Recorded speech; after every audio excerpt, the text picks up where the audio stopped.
안녕하십니까. 2022년 12월 24일 최병무 팩트 시작하겠습니다. 법무부가 어제 오전 10시부터 사면 심사를 했는데요. 그 결과가 오늘 대부분의 언론 매체에 나왔습니다. 대략 비슷합니다.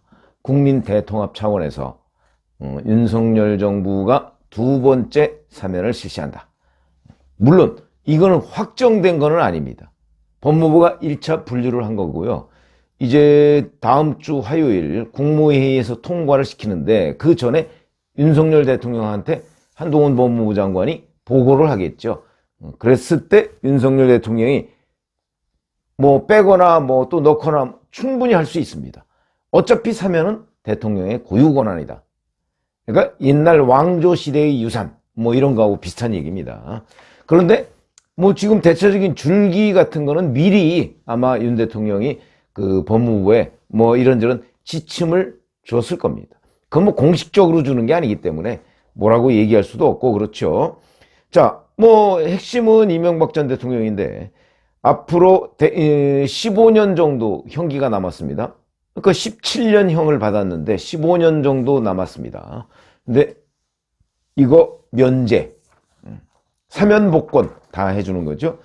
그 다음에 최경환 전 경제부총리 박근혜 정부 시절에 국가정보원으로부터 특수활동비를 받은 혐의로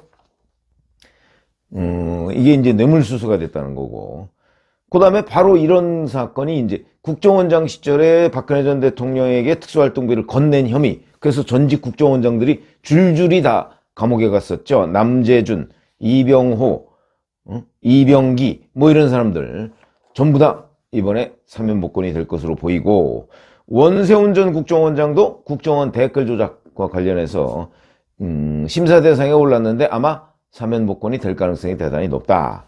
그러면 이렇게 여권만 줄줄이 사면 복권을 해주느냐? 그거는 아니죠.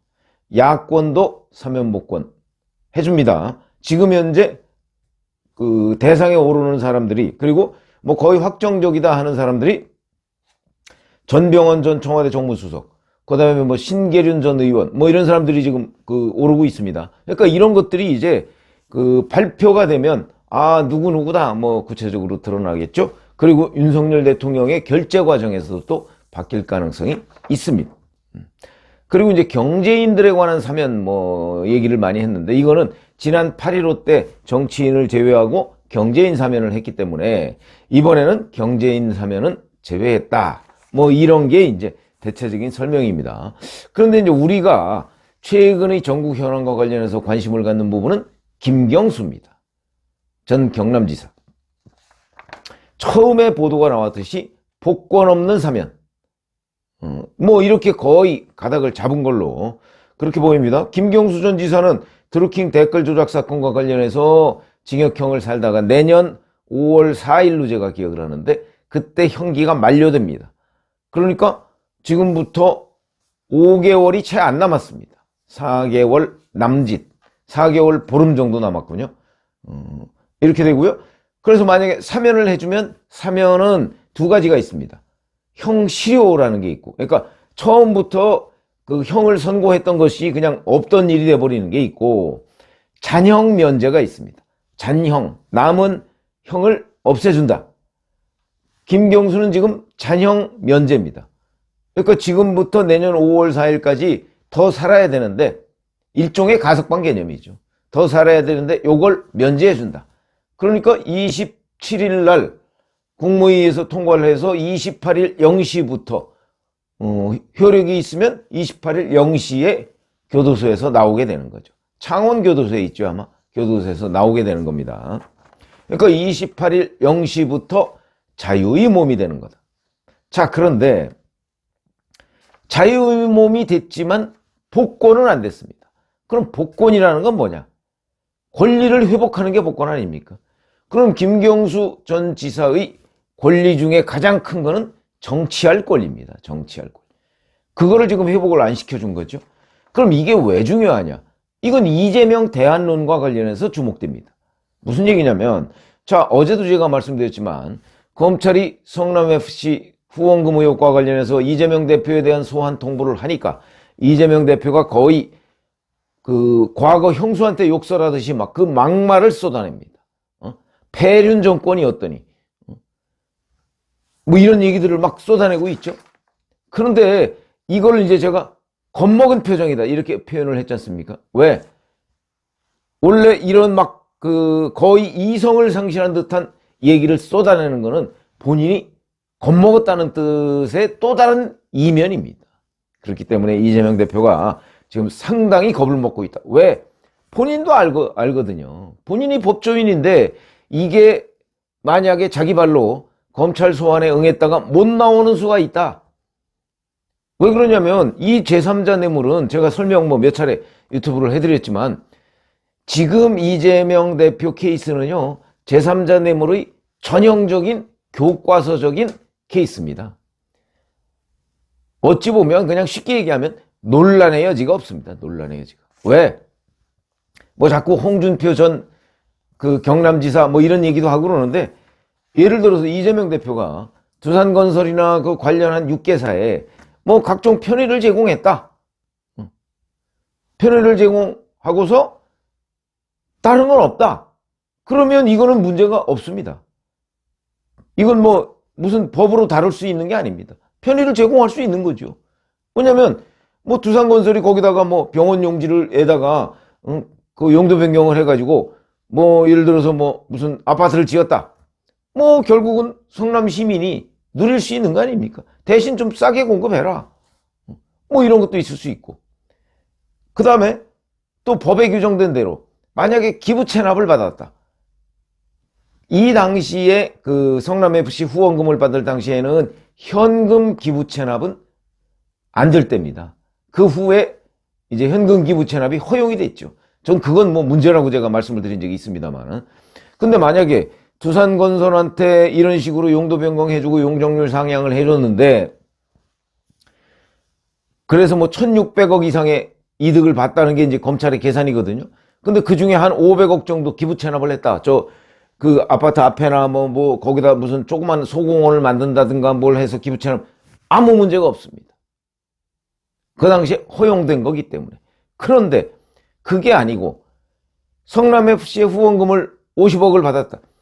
만약에 이 두산건설에 대해서 이런 혜택을 주지 않고 그냥 두산건설이 어느 날 갑자기 50억 원을 성남FC에 후원했다.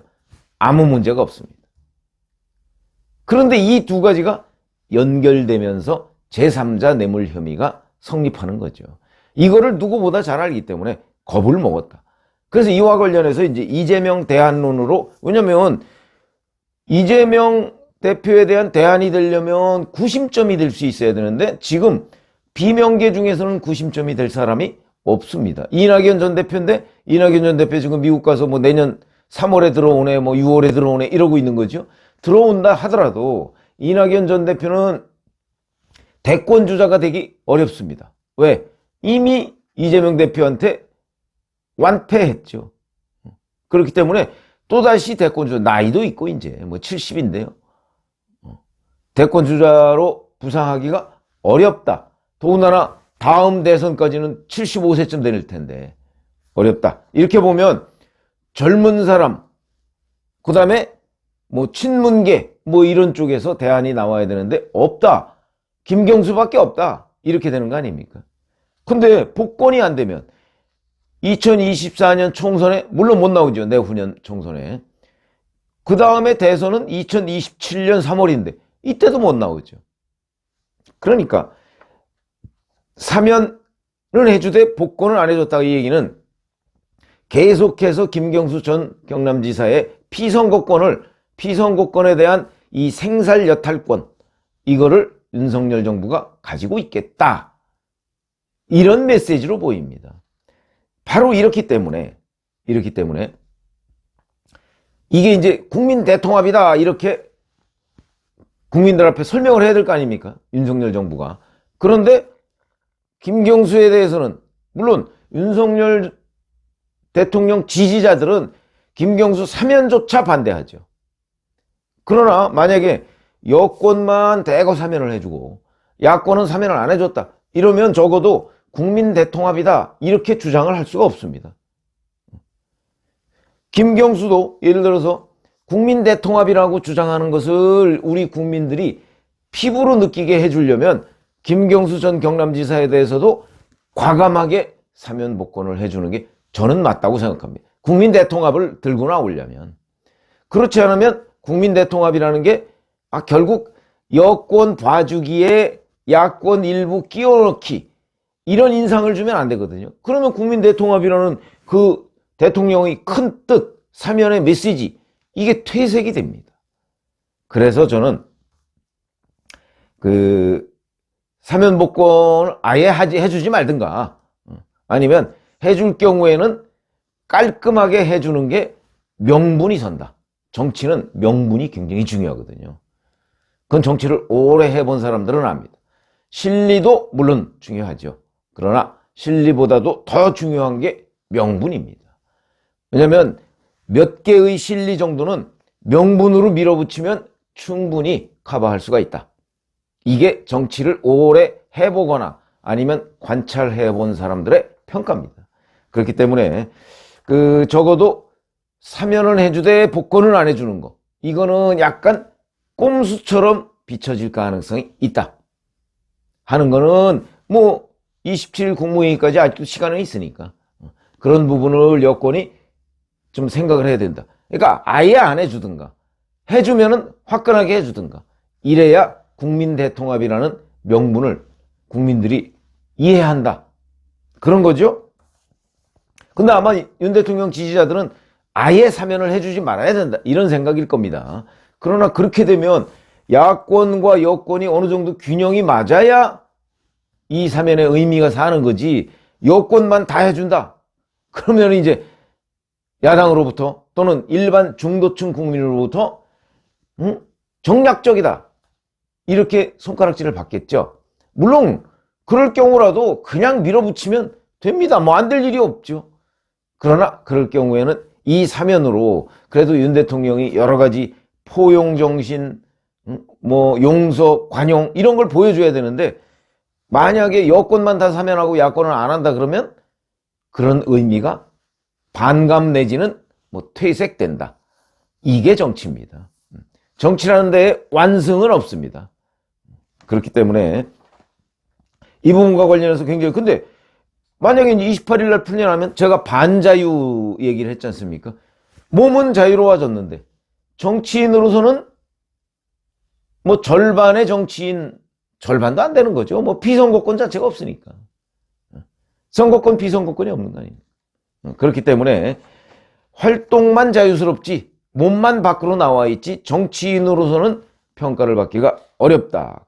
고로 민주당의 이렇게 생각하실 수 있습니다. 총선이나 대선에는 못 나오지만 그럼 민주당의 대표나 이런 걸 할 수 있지 않느냐 이렇게 생각하실 수 있는데 그래서 제가 민주당 당헌당규를 찾아봤습니다. 그랬더니 저는 벌써 옥중 정치를 하고 있다 이런 말씀을 드린 적이 있었죠. 유튜브를 통해서. 그러니까 나오면 자기 육성으로 윤석열 정부에 대한 공격 충분히 가능하죠. 뭐 그거야 뭐 무슨 권리를 가지고 할 수 있는 건 아니고 그냥 말로서 충분히 공격할 수 있다. 그러니까 친문들 모여서 김경수를 중심으로 모여서 윤석열 대통령 공격하고 예를 들어서 뭐 촛불 행동이나 뭐 이런 데 가서 뭐 퇴진 주장하고 뭐 이렇게 할 수 있죠. 그 자체가 정치 활동은 아니니까. 정치적으로 이해가 될 뿐이지 그게 무슨 뭐 법률상 금지된 복권 안 된 사람은 어디 집회에 나가서 연설도 못한다 이런 건 없거든요. 그런데 대표를 하느냐 못하느냐는 건 다릅니다. 당헌당규에 보면 이렇게 되어 있습니다. 뇌물, 알선수재, 공금횡령, 정치자금법 위반, 성범죄, 개인비리 등 국민의 지탄을 받는 형사범의 경우에 피선거권, 그러니까 당직에 나오지 못하도록 되어 있습니다. 그러면 물론 여기에는 없습니다. 드루킹 이건 업무방해거든요. 컴퓨터 등에 의한 업무방해거든요. 여기에는 없습니다. 그러나 개인비리라고 얘기할 수가 있는 거죠. 개인비리. 물론 이것도 또 예외가 될 수 있습니다. 전당대회나 이런 데 선관위에서 이거 예외를 인정하면 됩니다. 그런데 이재명 대표 측이 지금 당권을 가지고 있지 않습니까? 당권을 가지고 있는 이재명 대표가 그걸 용인하면 가능한데 그러니까 복권이 안 되더라도 당대표 나올 수 있는, 이건 당대표는 뭐 공직은 아닙니다. 공무원은 아닙니다. 그렇기 때문에 나오면 되는 것 아니냐. 이렇게 예외를 인정하면 되는데 그걸 이재명 대표가 예외를 인정하겠습니까? 또는 이재명 대표가 내정한 선관위원장이 김경수 전 경남지사 대표 나와도 된다, 이런 결정을 할 리가 없죠. 그렇게 되기 때문에 당내에서 이재명의 대안이 되기도 어렵다. 다만 이재명 대표가 이제 사법 리스크나 이런 걸 의식해서 본인이 대표직을 스스로 내려놨다. 그러면 이제 당내에서 야, 우리가 김경수밖에 더 있냐? 그러면 선관위에서 김경수 전 경남지사 당대표 출마하는 거 허용해주자. 그건 가능합니다. 그러면 그거는 전제가 이재명 대표가 대표직을 내려놔야 한다는 거죠. 대표직 내려놓을까요? 저는 가능성 없다고 봅니다. 이재명 대표 대표직 내려놓지 않습니다. 다만 이재명 대표가 대표직을 내려놓는 그 순간은 언제 올 것이냐. 내후년 총선 직전에 아마 내년 말쯤 돼서 야, 이재명 대표 가지고서 우리 총선에 과반은커녕 100석도 못 거진다.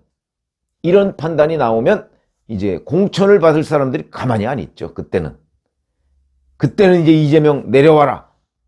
그러나 그 전까지는 내려오라고 아무리 해도 이재명 대표가 내려오지 않을 것이고, 내년 말쯤 가서 뭐 내려오라는 압박이 어마어마하게 커져도 이재명 대표는 버틸 텐데, 그때는 이제 그 여론에 따라서, 특히 야권 지지자들 여론에 따라서 아마 결정이 될 가능성이 있는데, 저보고 점을 치라면 예상도 아닙니다. 이건 점 치는 거죠. 그러면 그 경우에도 이재명 대표는 안 내려올 것이다. 이렇게 보고 있는데, 그건 여하튼 그런 당내 파워게임, 근데 거기에서 김경수 전 경남지사가 이걸 다 뚫고 이재명의 대안이 되기 현실적으로 어렵다. 그러니까 대안이 된다는 거는 뭐 대표를 맡는다든가 뭐 비대위원장을 맡는다든가 이런 거는 당내 선관위에서 이재명 대표 대표직을 내놓기 전에는 어려운 일이다. 그걸 말씀을 드려서 이번에 김경수 전 경남지사에 대해서 복권 없이 사면만 해주는 방안, 이 부분이 이제 다 보도가 됐는데 이 의미가 뭐고, 그 다음에 이 파장이 어떠냐. 그런데 이렇게 돼서 이제 윤석열 정부로서는 자, 이재명 대표에 대한 수사, 이걸로 1차 이제 야권의 어떤 당내 흐름, 그 권력 지형 뭐 이런 게 영향을 미칠 수 있게 됐고, 그 다음에 앞으로 이제 김경수 전 경남지사를 복권을 해주느냐 안 해주느냐, 앞으로도 기회는 많습니다. 뭐 3.1절, 뭐 석탄일, 성탄절, 광복절 이런 게 다 언제든지 그 사면 복권 할 수 있는 그 계기 아닙니까? 그런데 어느 때 잡아서 아, 지금쯤 김경수를 복권해줘도 되겠다 싶을 때 해줄 수도 있고 안 해줄 수도 있는 거거든요. 그 권한은 오로지 또 윤석열 대통령이 가지고 있는 거죠. 그러니까 이재명 수사와 김경수 복권이라는 두 가지의 카드를 윤석열 정부가 이제 가지고 저울질을 하겠죠. 근데 문제는 이런 모습들이 국민들한테 자칫 정략으로 비칠 가능성이 있다는 겁니다. 그러니까 그거를 잘 교량, 저울질을 해서 국민들한테 정략이 아니고 정의와 공정 원칙으로 비칠 수 있도록 이 수사권과 사면권을 행사해야 된다. 이렇게 말씀을 드리겠습니다. 고맙습니다.